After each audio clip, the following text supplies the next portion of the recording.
हर हर महादेव दोस्तों। नंदनी की ज़िंदगी का वो सबसे अजीब रिश्ता था। वो वंश के भाई की मंगेतर बनकर उस घर में आई थी, लेकिन उस घर में सबसे अलग इंसान था वंश। सख्त, शांत और बेहद गंभीर। उसकी आंखों में एक ऐसी ठंडक थी जो किसी को भी रोक देती थी। पहले ही मुलाकात में उसने नंदनी को देखकर कहा, ये लड़की इस घर के लिए सही नहीं है। नंदनी चुप रही, लेकिन अंदर ही अंदर से उसे गुस्सा आ गया। उसे नहीं पता था कि यही इंसान उसकी ज़िंदगी का सबसे बड़ा मोड़ बनने वाला है। दिन बीतते गए और वंश का व्यवहार और सख्त होता गया। वो नंदनी की हर बात पर रोक लगाता, टोकता और अक्सर उसे गलत साबित करने की कोशिश करता। लेकिन अजीब बात ये थी कि वो ऐसा सिर्फ नंदनी के साथ ही करता था। बाकियों के साथ वही शांत, नियंत्रित और परफेक्ट इंसान था। नंदनी भी कमज़ोर नहीं थी। वो हर बात का जवाब देती थी। घर में सब कहते, ये दोनों तो हर समय लड़ते रहते हैं, लेकिन किसी को नहीं पता था कि इन लड़ाइयों के पीछे कुछ और ही जन्म ले रहा है। नंदनी को धीरे धीरे एहसास होने लगा, वो इस घर में अकेली नहीं थी। वंश हर जगह था, उसकी सोच में, उसकी फैसलों में और उसकी खामोशी में भी। वो कहता, तुम्हें लगता है तुम आज़ाद हो नंदनी, लेकिन तुम मेरी नज़रों से दूर नहीं जा सकती। ये बात उसे चुभती थी, लेकिन कहीं गहराई में एक अनजाना एहसास भी था। एक दिन बारिश हो रही थी, नंदनी छत पर अकेली खड़ी थी। वंश आया, लेकिन इस बार वो गुस्से में नहीं था। वो धीरे से बोला, तुम यहाँ खुश नहीं हो, फिर भी क्यों रुकी हो? नंदनी ने जवाब दिया, क्योंकि अब जाना आसान नहीं रहा। वंश उसकी आंखों में दिखने लगा और उस पल पहली बार नफरत थोड़ी कम हो गई। नंदनी ने उसे साफ पूछा, तुम मुझे रोकते क्यों हो? वंश मुस्कुराया, बहुत हल्की सी मुस्कान, क्योंकि मैं तुम्हें खोना नहीं चाहता। नंदनी हंस पड़ी, मैं तुम्हारे भाई की मंगेतर हूँ। वंश ने धीरे से कहा, यही तो मेरी सबसे बड़ी लड़ाई है, अपने दिल से। उस पल नंदनी समझ गई, ये नफरत नहीं थी, ये एक पागलपन भरा प्यार था। 4 साल बीत गए और सब कुछ बदल गया। अब लड़ाइयाँ कम हो गई थी, लेकिन दूरी भी खत्म नहीं हुई थी। वंश अब बस नंदनी को देखता था और नंदनी अब उसे भागती रहती थी, क्योंकि अब दोनों ही एक अनकहे एहसास में बन चुके थे। एक दिन वंश ने बहुत धीरे से कहा, अगर मैं कहूँ कि मैं तुमसे प्यार करता हूँ तो क्या तुम मुझसे नफरत करोगी? नंदनी चुप रही, फिर धीरे से बोली, तुमने मुझे कभी कैद नहीं किया वंश, मैं खुद ही तुम्हारी आदत बन गई थी। वंश की आंखें भीग गई और नंदनी भी अपने एहसास छुपा नहीं पाई। अंततः अब सिर्फ प्यार, जो रिश्ता नफरत से शुरू हुआ था, वो अब एक गहरा, शांत और सच्चा प्यार बन चुका था। न कोई शोर, न कोई लड़ाई, बस वंश और नंदनी जो एक दूसरे की दुनिया बन चुके थे। 4 साल की खामोश मोहब्बत अब किसी मोड़ पर खड़ी थी। नंदनी और वंश दोनों जानते थे कि ये रिश्ता अब चुप नहीं सकता, लेकिन सबसे बड़ा सच अभी बाकी था। नंदनी अभी भी वंश के भाई की मंगेतर थी। एक दिन घर में अचानक हलचल मच गई। वंश के भाई ने शादी की तारीख तय कर दी थी। नंदनी के हाथ से सब कुछ फिसलता हुआ लग रहा था और वंश के चेहरे पर पहली बार डर था। घर में पहली बार सच सामने आया कि वंश और नंदनी के बीच सिर्फ लड़ाई नहीं, कुछ और था। परिवार टूटने लगा। वंश के पिता गुस्से में थे, ये घर की इज्जत का सवाल है। नंदनी चुप थी, लेकिन उसकी आंखों में दर्द था। वंश पहली बार सबके सामने खड़ा हुआ, अगर ये इज्जत है तो मैं इसे खोना मंजूर करता हूँ, लेकिन नंदनी को नहीं।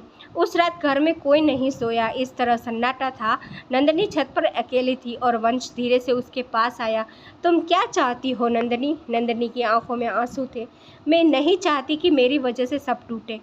वंश ने उसका हाथ पकड़ लिया, तो फिर खुद को चुन लो, इस बार किसी और के लिए नहीं। अगले दिन फैसला आया, नंदनी को घर छोड़ना होगा, लेकिन वंश ने उसका हाथ नहीं छोड़ा। अगर वो जाती है तो मैं भी जाऊंगा। ये सुनकर घर में सन्नाटा छा गया। माँ की आंखों में आंसू थे, लेकिन दिल अब भी सख्त था। नंदनी और वंश ने भागने का रास्ता नहीं चुना, उन्होंने खड़े रहकर अपने प्यार को चुना। उन्होंने कहा, हम गलत नहीं हैं, बस हमारा प्यार अलग है। धीरे धीरे परिवार की शक्ति में दरार पड़ने लगी, क्योंकि प्यार इतना सच्चा था कि उसे झुठलाया नहीं जा सकता था।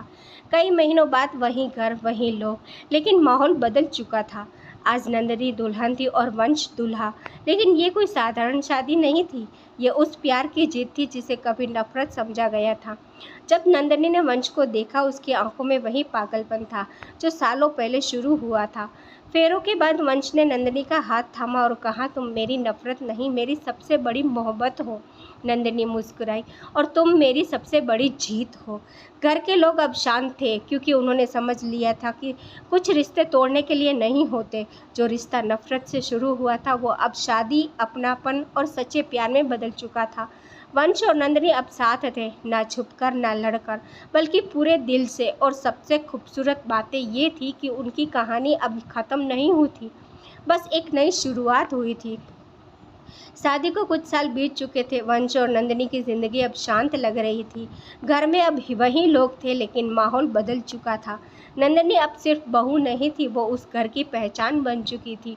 और वंश, वो अब पहले जैसा सख्त नहीं था, बस नंदिनी के सामने थोड़ा नरम हो जाता था। एक सुबह नंदिनी की तबीयत ठीक नहीं थी, उसे लगातार उल्टी और कमजोरी महसूस हो रही थी। वंश ने चिंता में डॉक्टर को बुला लिया। डॉक्टर की रिपोर्ट सुनते ही कमरे में सन्नाटा छा गया। आप लोग जल्द ही माता पिता बनने वाले हैं।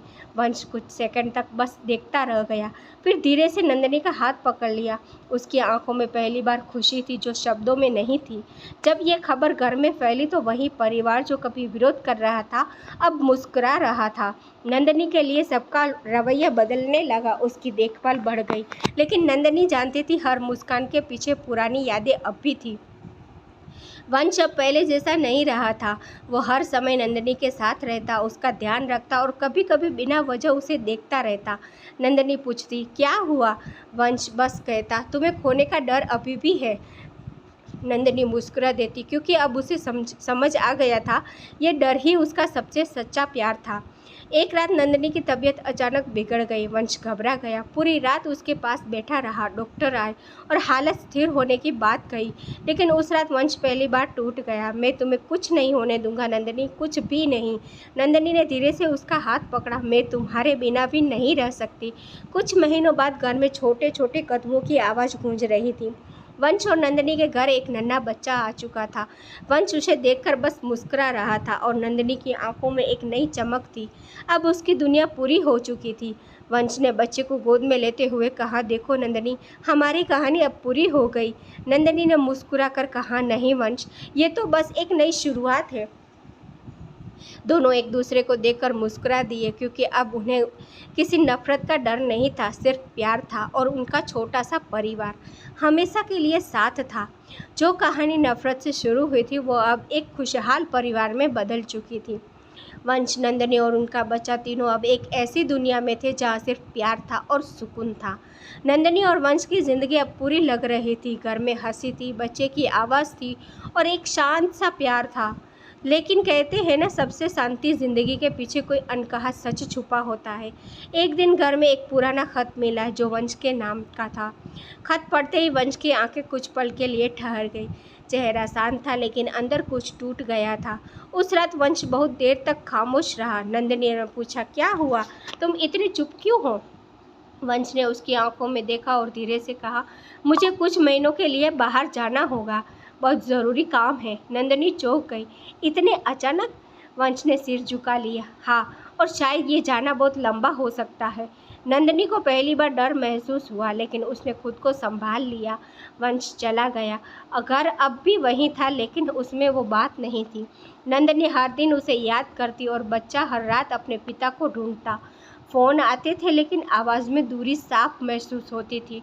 नंदिनी अक्सर अकेले में मुस्कुरा देती, ये प्यार इतना आसान नहीं था, तो दूरी भी आसान कैसे हो सकती है। कई महीनों बाद एक दिन वंश अचानक लौट आया, लेकिन वो पहले जैसा नहीं था। थका हुआ, शांत और आंखों में गहरी उदासी। नंदिनी दौड़कर उसके पास गई, तुम ठीक हो ना? वंश ने बस उसे देखा और धीरे से कहा, मैंने बहुत कुछ खो दिया, लेकिन एक बात समझ ली। नंदिनी की आंखें भर आई, क्या? वंश ने उसका हाथ पकड़ा, कि अगर तुम मेरे साथ हो तो मुझे और कुछ नहीं चाहिए था। वंश ने बताया कि उसने अपने करियर और जिम्मेदारियों के लिए खुद को दूर कर लिया था, लेकिन हर दिन उसे सिर्फ नंदिनी और बच्चा याद आते रहे। नंदिनी ने उसकी आंखों में देखा और कहा, तुम्हें दूर जाने की ज़रूरत क्यों पड़ी? वंश की आवाज़ भारी थी, क्योंकि मैं डर गया था कि कहीं मैं तुम्हारी खुशी का कारण न बन पाऊँ। नंदिनी ने उसे बीच में ही रोक दिया, तुम मेरी खुशी हो वंश, हमेशा से। उस दिन के बाद वंश ने कभी दूर जाने की बात नहीं कही। अब वो हर पल नंदिनी और बच्चे के साथ था। घर फिर से भर गया था, लेकिन इस बार और गहराई के साथ। अब प्यार सिर्फ मौजूद नहीं था, अब उसे महसूस किया जा सकता था।